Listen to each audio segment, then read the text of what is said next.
ಯೇಸುವಿನ ಜನನ. ಮರಿಯಳಿಗೆ ಜೋಸೆಫನೆಂಬ ಸಜ್ಜನ ವ್ಯಕ್ತಿಯೊಂದಿಗೆ ನಿಶ್ಚಿತಾರ್ಥವಾಗಿತ್ತು. ಮರಿಯಳು ಗರ್ಭಿಣಿಯಾಗಿದ್ದಾಳೆಂದು ಅವನು ಕೇಳಿದಾಗ ಅದು ತನ್ನ ಮಗುವಲ್ಲ ಎಂದು ಅವನಿಗೆ ತಿಳಿದಿತ್ತು. ಆದರೂ ಅವನು ಮರಿಯಳನ್ನು ಅವಮಾನ ಮಾಡ ಬಯಸಲಿಲ್ಲ. ಆದ್ದರಿಂದ ಅವನು ಅವಳ ಮೇಲೆ ಕರುಣೆ ತೋರಿ ಅವಳನ್ನು ರಹಸ್ಯವಾಗಿ ಬಿಟ್ಟು ಬಿಡಬೇಕೆಂದು ನಿರ್ಧರಿಸಿದನು. ಆದರೆ ಅವನು ಹಾಗೆ ಮಾಡುವ ಮುನ್ನ ದೇವದೂತನು ಕನಸಿನಲ್ಲಿ ಅವನ ಬಳಿಗೆ ಬಂದು ಅವನ ಸಂಗಡ ಮಾತನಾಡಿದನು. ದೇವದೂತನು, ಜೋಸೆಫನೇ, ನೀನು ಮರಿಯಳನ್ನು ಹೆಂಡತಿಯಾಗಿ ಸ್ವೀಕರಿಸಲು ಅಂಜಬೇಡ. ಆಕೆ ಗರ್ಭವತಿಯಾದದ್ದು ಪವಿತ್ರಾತ್ಮರಿಂದಲೇ. ಆಕೆಯು ಒಬ್ಬ ಮಗನನ್ನು ಹೆರುವಳು.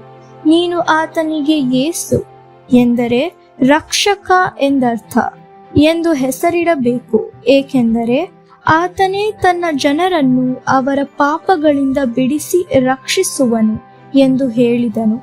ಆದ್ದರಿಂದ ಜೋಸೆಫನು ಮರಿಯಳನ್ನು ಮದುವೆಯಾದನು ಮತ್ತು ಅವಳನ್ನು ತನ್ನ ಹೆಂಡತಿಯಾಗಿ ತನ್ನ ಮನೆಗೆ ಕರೆದುಕೊಂಡು ಹೋದನು. ಆದರೆ ಅವನು ಆಕೆಯು ಜನ್ಮ ನೀಡುವವರೆಗೂ ಆಕೆಯೊಡನೆ ಮಲಗಲಿಲ್ಲ. ಮರಿಯಳು ಜನ್ಮ ನೀಡುವ ಸಮಯ ಹತ್ತಿರವಾದಾಗ ಅವಳು ಮತ್ತು ಜೋಸೆಫನು ಬೆತ್ಲೆಹೇಮ್ ಎಂಬ ಊರಿಗೆ ದೀರ್ಘ ಪ್ರಯಾಣ ಮಾಡಿದರು. ಅವರು ಅಲ್ಲಿಗೆ ಹೋಗಬೇಕಾಗಿತ್ತು, ಏಕೆಂದರೆ ರೋಮನ್ ಅಧಿಕಾರಿಗಳು ಇಸ್ರಾಯೇಲ್ ದೇಶದಲ್ಲಿದ್ದ ಜನಸಂಖ್ಯೆಯನ್ನು ತಿಳಿದುಕೊಳ್ಳಲು ಬಯಸಿದರು.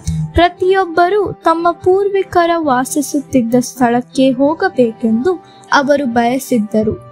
ಅರಸನಾದ ದಾವೀದನು ಬೆತ್ಲೆಹೇಮಿನಲ್ಲಿ ಹುಟ್ಟಿದವನಾಗಿದ್ದು ಅವನು ಮರಿಯ ಮತ್ತು ಜೋಸೆಫ್ ಇವರಿಬ್ಬರಿಗೂ ಪೂರ್ವಿಕನಾಗಿದ್ದನು. ಮರಿಯಳು ಮತ್ತು ಜೋಸೆಫನು ಬೆತ್ಲೆಹೇಮಿಗೆ ಹೋದರು. ಕೆಲವು ಪ್ರಾಣಿಗಳನ್ನು ಇಟ್ಟಿದ್ದ ಸ್ಥಳವನ್ನು ಬಿಟ್ಟರೆ ಅಲ್ಲಿ ಉಳಿದುಕೊಳ್ಳಲು ಅವರಿಗೆ ಬೇರೆ ಸ್ಥಳವಿರಲಿಲ್ಲ. ಮರಿಯಳು ಅಲ್ಲಿಯೇ ತನ್ನ ಮಗುವಿಗೆ ಜನ್ಮ ನೀಡಿದಳು.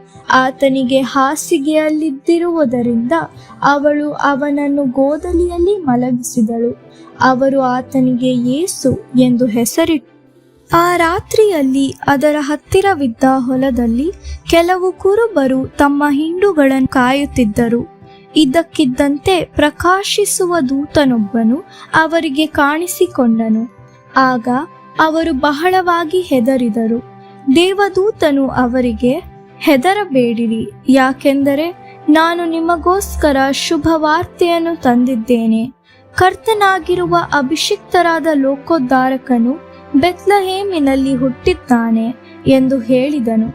ಮತ್ತು ಆ ದೂತನು ಅವರಿಗೆ, ಹೋಗಿರಿ, ಮಗುವನ್ನು ಹುಡುಕಿರಿ ಮತ್ತು ಆತನನ್ನು ಬಟ್ಟೆಯಿಂದ ಸುತ್ತಿ ಗೋದಲಿಯಲ್ಲಿ ಮಲಗಿಸಿರುವುದನ್ನು ನೀವು ಕಾಣುತ್ತೀರಿ ಎಂದು ಹೇಳಿದನು. ಆಗ ಇದ್ದಕ್ಕಿದ್ದಂತೆ ಆಕಾಶದಲ್ಲಿ ದೇವದೂತರ ಸೈನ್ಯವು ಕಾಣಿಸಿತು. ಅವರು ದೇವರನ್ನು ಸ್ತುತಿಸುತ್ತಾ, ಮೇಲಣ ಲೋಕಗಳಲ್ಲಿ ದೇವರಿಗೆ ಮಹಿಮೆ, ಭೂಲೋಕದಲ್ಲಿ ದೇವರೊಲಿದ ಮನುಷ್ಯರೊಳಗೆ ಸಮಾಧಾನ ಎಂದು ಹೇಳಿದರು. ಅನಂತರ ದೇವದೂತರು ಹೊರಟು ಹೋದರು. ಕುರುಬರು ಕೂಸನ್ನು ನೋಡಲು ತಮ್ಮ ಕುರಿಗಳನ್ನು ಬಿಟ್ಟು ಹೋದರು. ಅವರು ಯೇಸುವಿದ್ದ ಸ್ಥಳಕ್ಕೆ ಬಂದರು ಮತ್ತು ದೇವದೂತನು ತಮಗೆ ಹೇಳಿದಂತೆಯೇ ಆತನನ್ನು ಗೋದಲಿಯಲ್ಲಿ ಮಲಗಿಸಿರುವುದನ್ನು ಅವರು ಕಂಡುಕೊಂಡರು. ಅವರು ಬಹಳ ಸಂತೋಷಿಸಿದರು. ಅನಂತರ ಕುರುಬರು ತಮ್ಮ ಕುರಿಗಳಿದ್ದ ಹೊಲಗಳಿಗೆ ಹಿಂದಿರುಗಿ ಹೋದರು. ಅವರು ತಾವು ಕೇಳಿದಂಥ ಮತ್ತು ನೋಡಿದಂಥ ಎಲ್ಲ ಸಂಗತಿಗಳಿಗಾಗಿ ದೇವರನ್ನು ಸ್ತುತಿಸಿದರು. ದೂರದ ಪೂರ್ವದ ದೇಶದಲ್ಲಿ ಕೆಲವು ಮಂದಿ ಪುರುಷರಿದ್ದರು. ಅವರು ನಕ್ಷತ್ರಗಳ ಬಗ್ಗೆ ಅಧ್ಯಯನ ಮಾಡುತ್ತಿದ್ದು ಬಹಳ ಬುದ್ಧಿವಂತರಾಗಿದ್ದರು. ಅವರು ಆಕಾಶದಲ್ಲಿ ಅಸಾಮಾನ್ಯವಾದ ನಕ್ಷತ್ರವನ್ನು ನೋಡಿದರು. ಆ ನಕ್ಷತ್ರ ಯಹೂದ್ಯರ ಹೊಸ ಅರಸನು ಹುಟ್ಟಿದ್ದಾನೆಂದು ಸೂಚಿಸುತ್ತದೆ ಎಂದು ಅವರು ಹೇಳಿದರು. ಆದ್ದರಿಂದ ಅವರು ಮಗುವನ್ನು ನೋಡಲು ತಮ್ಮ ದೇಶದಿಂದ ಪ್ರಯಾಣ ಬೆಳೆಸಲು ನಿರ್ಧರಿಸಿದರು.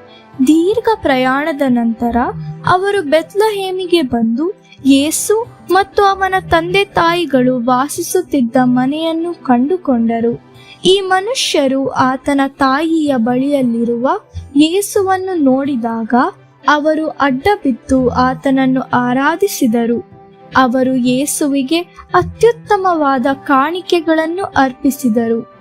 ಅನಂತರ ಅವರು ಮನೆಗೆ ಹಿಂದಿರುಗಿ ಹೋದರು.